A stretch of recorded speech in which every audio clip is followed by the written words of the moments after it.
There has never been more wrestling than there is right now. WWE alone cracks out the content like they're about to vanish for the good, and before the end of 2019, All Elite Wrestling is going to have a weekly television show. By the time you hear this, that could just be a staple of the calendar. It's great that the modern world lets you watch it all, but it also means having any kind of longevity is hard. You're featured so much that within weeks, any specialness you had is gone out the window. You're just another face on the roster. That's why when someone with the know-how gives you some knowledge, you should listen. Not only could it make you a star, but it may just prolong your career and get you to where you need to go. It's happened in the past when the stars of tomorrow have heeded words from those who have been there and done it, which should serve as an experience of its own.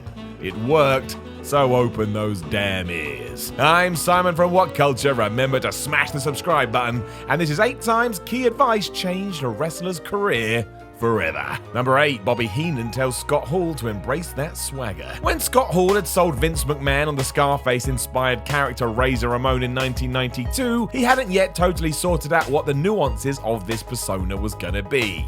He had the headlines, but how that would actually work in the ring was now the aim. Nobody knew how long that was going to take, but the time was drastically reduced when the genius known as Bobby Heenan stepped in to help. According to Hall himself, it wasn't just the brain who suggested he threw a toothpick, but that he embraced his overall swagger so fans could take him as a serious threat. The more of that he put in, the more damage it would seem like he could do. Scott listened to that and within 6 months was wrestling Bret Hart for the WWF title. It probably wouldn't have happened had Hall ignored Heenan's advice and instead carrying himself like he was a brute allowed everyone to buy into what he was selling. And let's face it, because of all of this, he became so popular that he was able to move to WCW on a contract so big it blew some people's minds. Number 7, the Brooklyn Brawler tells Chris Jericho to do promos. As mentioned in Chris Jericho's first book, he struggled when he jumped ship from WCW to WWE in 1999. Not adhering himself to the locker room, a lot of the roster saw him as a spoiled brat who had come from the competition.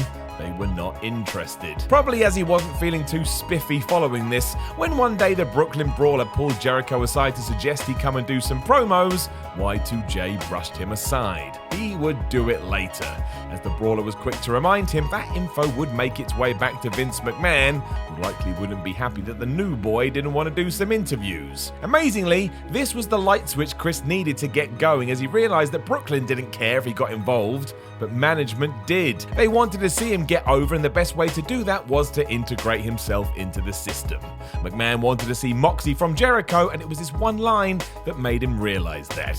The rest, they say, is history, and again, look where Chris Jericho is now. I bet back in 1999, if I had told you that he was going to be responsible for making a company trying to compete with WWE, one of the biggest things on the planet, you would have punched me in the face. If you are a new wrestler and Chris Jericho gives you some advice, you should probably listen to it.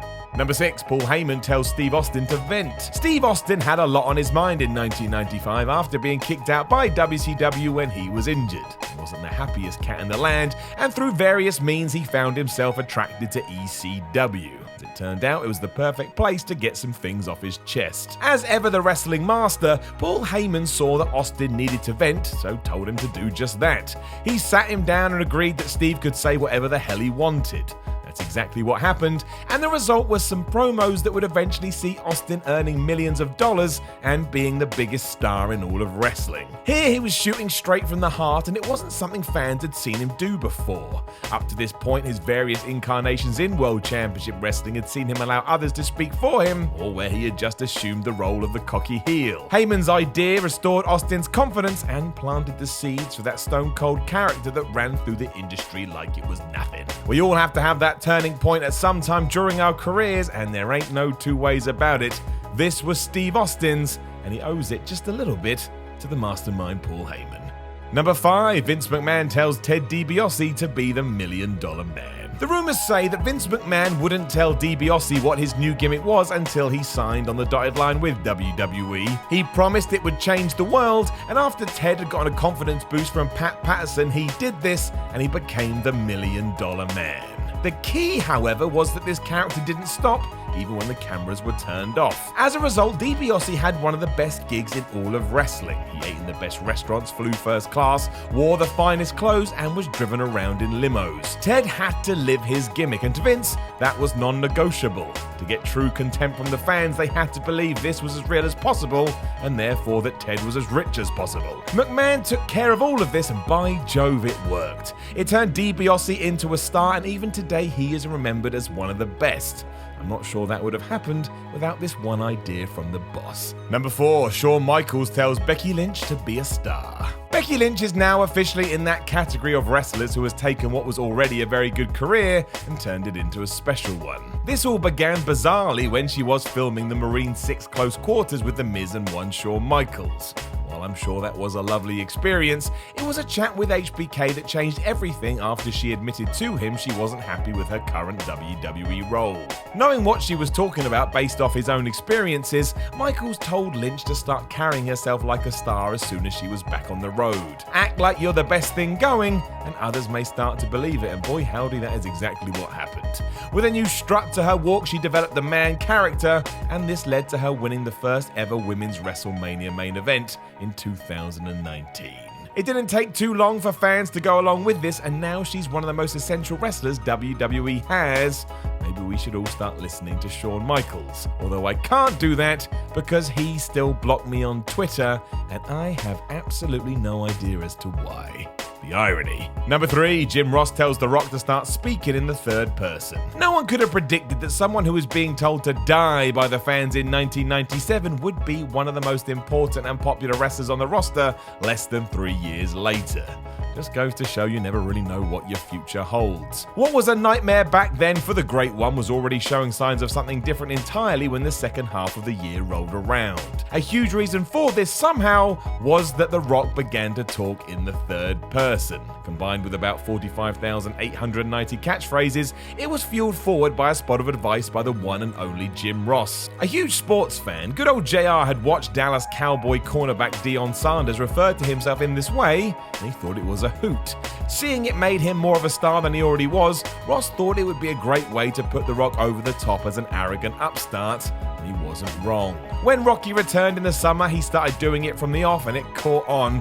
My word, did it. It also helped develop a promo style that many say is the best ever. That's pretty good, all things considered, and it's so synonymous with the most electrifying man in sports entertainment that if you try and do it today, everyone just says, "Look at that fool, they're copying The Rock." Number 2, The Undertaker tells Bray Wyatt to reinvent. Until recently, Bray Wyatt was in trouble. Through no fault of his own, he had been buried into the ground thanks to his chosen booking. He would talk a good game, say he was in control, and then lose every single feud he was put in. It wasn't just ridiculous, but dull towards the end as we all slowly switched off. Why listen if nothing coming out of his mouth was true?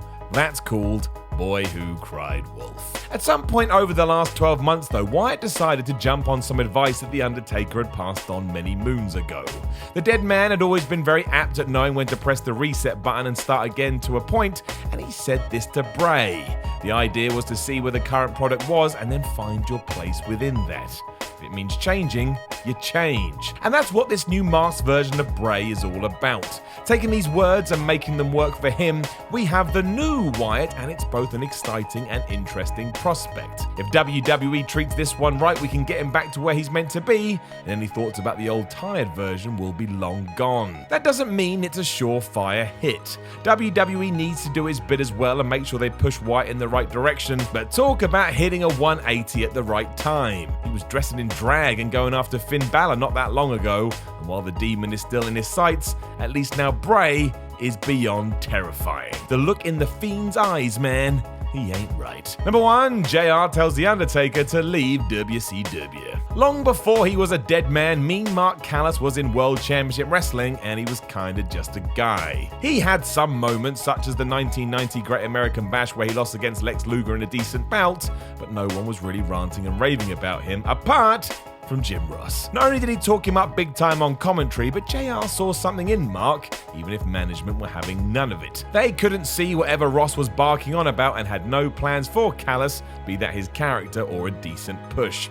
Booker Ollie Anderson straight up told Jim that was their thoughts, which led the future Hall of Famer to take matters into his own hands. it. Or he went straight up to Mark and said he should head on over to the competition and see if he could be appreciated there instead. Obviously trusting the Oklahoma native, he listened, and we all know the rest. The Undertaker gimmick ended up being the perfect role for him, and Vince McMahon could see that he had money written all over him. Even if this would have been Taker's plan at some point, JR speeding it up after hearing what others thought meant it came to a head far quicker than it would have done otherwise. And who knows, maybe if this hadn't have happened at this point, somebody else would have been given the Taker gimmick and we would have ruined 30 years worth of characterization. Probably wouldn't have lasted that long, to be honest. Anybody else would have played him like an actual zombie. Know of any other key advice that changed a wrestler's career forever? Let us know in the comments below, and don't forget to like, share, and subscribe. Then head over to WhatCulture.com and read yourself some articles. Follow WhatCulture on Twitter at WhatCultureWWE, and watch more videos here at WhatCulture Wrestling. My name is Simon from WhatCulture. Thank you very much for listening, and after thinking about it, I'll talk to you again soon. There's some pretty good advice.